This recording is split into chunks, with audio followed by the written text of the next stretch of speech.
Hello guys, हम आज की कक्षा में बात करने वाले हैं अध्याय 1 प्रश्नावली 1.1 के सवाल नंबर 3 को देखने वाले हैं। हम पहले की कक्षा में सवाल नंबर 1 और 2 को हम देख चुके हैं। तो बिना विलंब करते हुए आज की कक्षा को हम शुरू करते हैं। तो सवाल नंबर 3 क्या कह रहा है इसको हम देख लेते हैं। निम्न संख्याओं को भारतीय संख्यन पद्धति एवं अंतर्राष्ट्रीय संख्यन पद्धति दोनों में उपयुक्त स्थानों पर अल्प विराम लगाते हुए लिखिए तथा उनके संख्या नाम भी लिखिए। यानी कि आपको क्या बोल रहे हैं कि भारतीय पद्धति और अंतर्राष्ट्रीय पद्धति में अल्प विराम लगाते हुए उपयुक्त स्थानों पर क्या बोल रहे हैं, अल्प विराम पहले लगाइए, उसके बाद क्या बोल रहे हैं, उन संख्याओं के नाम भी लिखिए। तो चलिए बिना विलंब करते हुए हम शुरू करते हैं। क्वेश्चन नंबर ए में है कितने संख्या दिया गया है, 2, 2, 4, 2, 6, 2, 8। यानी कि संख्या जो दिया गया है वह 8 अंक का है। तो इसमें पहले हम क्या करेंगे, अल्प विराम का प्रयोग करेंगे। यह संख्या में भारतीय पद्धति और अंतर्राष्ट्रीय पद्धति में हम अगले की कक्षा में बता चुके हैं कि आपको अल्प विराम कैसे लगाना है। अगर आपको भारतीय पद्धति में अल्प विराम लगाने के लिए बोलता है तो पहला अल्प विराम कितने अंक के बाद आता है, पहला अल्प विराम आपको याद रखना है 3 अंक के बाद आता है। और उसके बाद जितने भी अल्प विराम आते हैं भारतीय पद्धति में 2 अंक के बाद आता है। लेकिन पहला अल्प विराम कितने अंक के बाद आता है, तो 3 अंक के बाद। और अंतर्राष्ट्रीय पद्धति में जो है वह प्रत्येक 3 अंक के बाद क्या होता है, अल्प विराम पर लगता है। तो आपको याद रखना है भारतीय पद्धति में अल्प विराम कैसे लगाते हैं और अंतर्राष्ट्रीय पद्धति में। हम सभी जो आपको क्वेश्चन दिया गया है, सभी क्वेश्चन ए, बी और सी, डी जो आपको क्वेश्चन दिया गया है, इन चारों को पहले हम भारतीय पद्धति में अल्प विराम लगाते हैं। उसके बाद फिर इसका नाम लिखेंगे। उसके बाद फिर अंतर्राष्ट्रीय पद्धति में कैसे अल्प विराम का प्रयोग किया जाता है, फिर उसको लगाएंगे। उसके बाद उन संख्याओं का फिर से नाम लिखेंगे। तो चलते हैं क्वेश्चन नंबर 1 को शुरू करते हैं। तो हम क्या बोलेंगे, भारतीय पद्धति में जो है संख्याओं को अल्प विराम जो लगाते हैं वह पहला अल्प विराम जो लगाते हैं वो कितने अंक के बाद लगाते हैं, 3 अंक के बाद। और उसके बाद जितने भी अल्प विराम लगेगा भारतीय पद्धति में कितने 2 अंक के बाद लगेगा। तो पहला अल्प विराम यहाँ लगेगा, फिर यहाँ पर, फिर यहाँ पर। तो इसको अब इन संख्याओं का क्या लिखना है, नाम लिखना है। तो इसको कैसे नाम लिखेंगे, पहले गिन लेंगे, देख लेंगे। इकाई, दहाई, सैकड़ा, हजार, 10,000, लाख, 10 लाख, करोड़। यानी क्या करोड़ तालुक के गया है। तो ये वाला क्या हो गया करोड़, फिर ये वाला क्या हो गया लाख, फिर ये वाला क्या हो गया हजार, और फिर ये क्या हो गया सैकड़ा। तो लिखते हैं इसका नाम क्या होगा, 8 करोड़ 75,000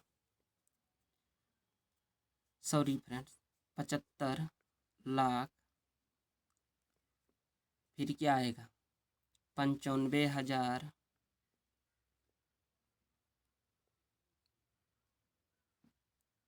95,000, फिर क्या आएगा 762 762 फिर इसको हम भारतीय पद्धति में अल्प विराम लगाते हैं। पहला अल्प विराम कितने अंक के बाद आएगा, 3 अंक के बाद। और उसके बाद जितने भी अल्प विराम पाएगा भारतीय पद्धति में 2 अंक के बाद आएगा। फिर इसको देख लेंगे, यानी गिन लेंगे। इकाई, दहाई, सैकड़ा, हजार, 10,000, लाख, 10 लाख, करोड़। ये भी संख्या किस में दिया गया है, करोड़ में। तो इधर वाला क्या हो गया करोड़, ये फिर क्या हो गया लाख, फिर ये क्या हो गया हजार, फिर ये क्या हो गया इकाई, ये इकाई हो गया, ये दहाई हो गया, ये सैकड़ा हो गया। तो लिखते हैं इसको भी, क्या लिखेंगे 8 करोड़ 54 लाख 62,000 फिर ये कितना है 283, तो क्या लिखेंगे 283।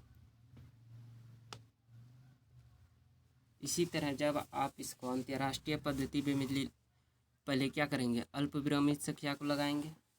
अंतर्राष्ट्रीय पद्धति में आपको याद रखना है कि प्रत्येक अल्पविराम कितने अंक के बाद आते हैं, 3 अंक के बाद। पहले उन संख्या को लिख लेते हैं जो दिया गया आपको संख्या।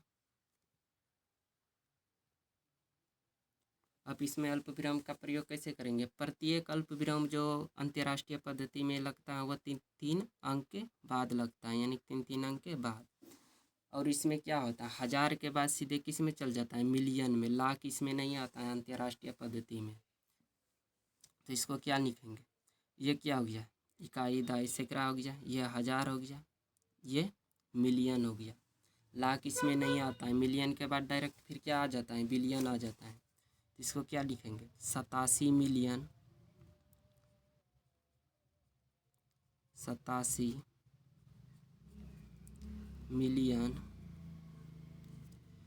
फिर 595,000 500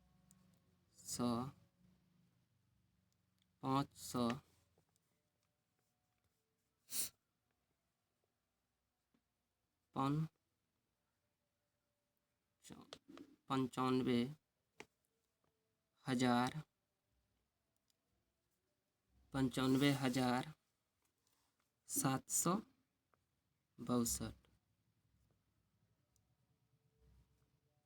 762।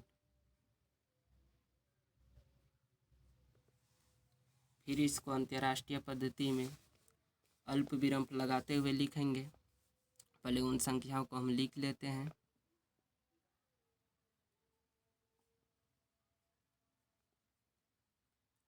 तो अंतर्राष्ट्रीय पद्धति में अल्पविराम कैसे लगाते हैं, तो प्रत्येक अल्पविराम जो होता है 3 अंक के बाद आता है, और इसमें लाख का प्रयोग नहीं होता, आपको याद रखना है। तो इसको क्या लिखेंगे, 85 मिलियन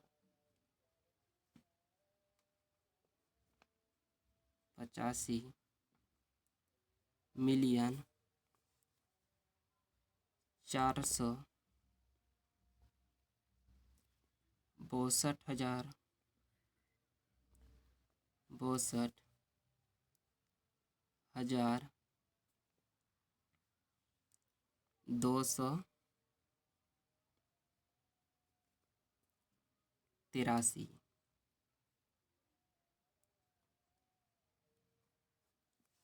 फिर इसी तरह सी और डी को भी हम देख लेते हैं। इसको पहले हम किस में लिखेंगे, भारतीय पद्धति में। तो अल्पविराम का भारतीय पद्धति में कैसे प्रयोग करते हैं, तो पहला अल्पविराम जो होता है वो 3 अंक के बाद आता है, फिर दूसरा अल्पविराम 2 अंक के बाद, फिर दूसरा अल्पविराम 2 अंक के बाद, यानी पहला अल्पविराम 3 अंक के बाद आएगा, और जितने भी अल्पविराम आएगा वह 2 अंक के बाद आएगा। तो इसको क्या लिखेंगे, इसको पहले संख्या को देख लेते हैं कहाँ ताल्लुक गया है, इकाई, दहाई, सैकड़ा, 1000, 10,000, लाख, 10 लाख, करोड़, यानी करोड़ ताल्लुक गया है। तो 9 करोड़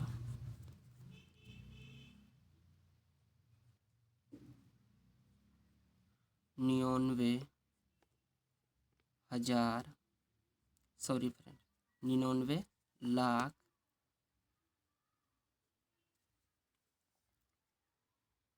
99 लाख, फिर 1000 आपको नहीं दिया गया है इसमें, फिर क्या दिए गए 46,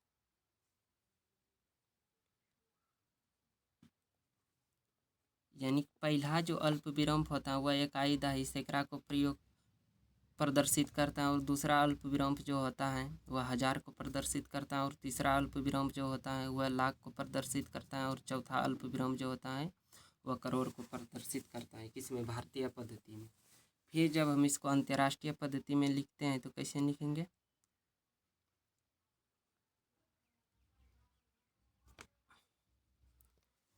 तो अंतर्राष्ट्रीय पद्धति में प्रत्येक 3 अंक के बाद अल्पविराम आता है। तो ये क्या हो गया, ये 1000 में जाता है यानी कि कायदा सैकड़ा में जाता है, ये 1000 में जाता है और फिर ये मिलियन में।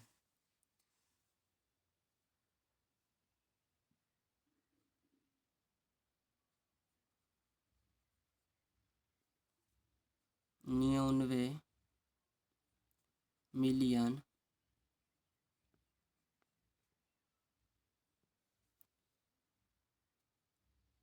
900 हजार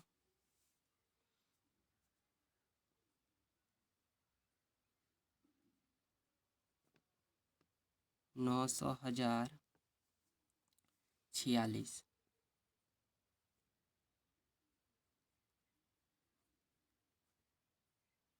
फिर इसी तरह डी नंबर को भी हम देख लेते हैं। पहले इसको भारतीय पद्धति में अल्पविराम लगाएंगे। तो ये किसको प्रदर्शित करता है, कायदा सैकड़ा को, ये किसको प्रदर्शित करता है, 1000 को, और ये किसको प्रदर्शित करता है, लाख को, ये करोड़ को। आपको याद रखना है कि पहला अल्पविराम जो होता है वह कायदा सैकड़ा को प्रदर्शित करता है, और दूसरा अल्पविराम जो होता है वह 1000 को प्रदर्शित करता है, और तीसरा जो अल्पविराम होता है वह लाख को प्रदर्शित करता है, और चौथा जो अल्पविराम होता है वह करोड़ को प्रदर्शित करता है। किसमें, तो भारतीय पद्धति में। इसमें भारतीय पद्धति में आपको याद रखना है कि अंतर्राष्ट्रीय पद्धति में जो है मिलियन का प्रयोग नहीं हो, सॉरी फ्रेंड्स, लाख का प्रयोग उसमें नहीं होता है। आपको ये याद रखना है। तो इसको पहले भारतीय पद्धति में लिख लेते हैं। क्या लिखेंगे, 9 करोड़ 84 लाख 32 हजार 701 701। जब हम इसको अंतर्राष्ट्रीय पद्धति में फिर लिखते हैं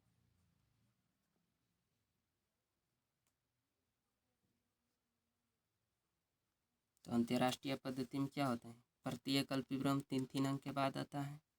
तो ये अल्पविराम किसको प्रदर्शित करता है, कायदा सैकड़ा को, और ये 1000 को, और ये मिलियन को। मिलियन के बाद क्या शुरू हो जाता है, तो बिलियन शुरू हो जाता है। ठीक है, आपको याद रखना है। तो इसको क्या लिखेंगे, 98 मिलियन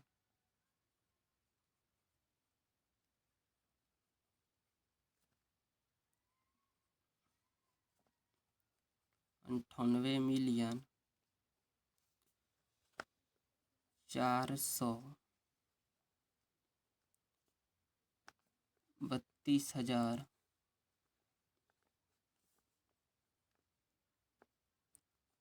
701।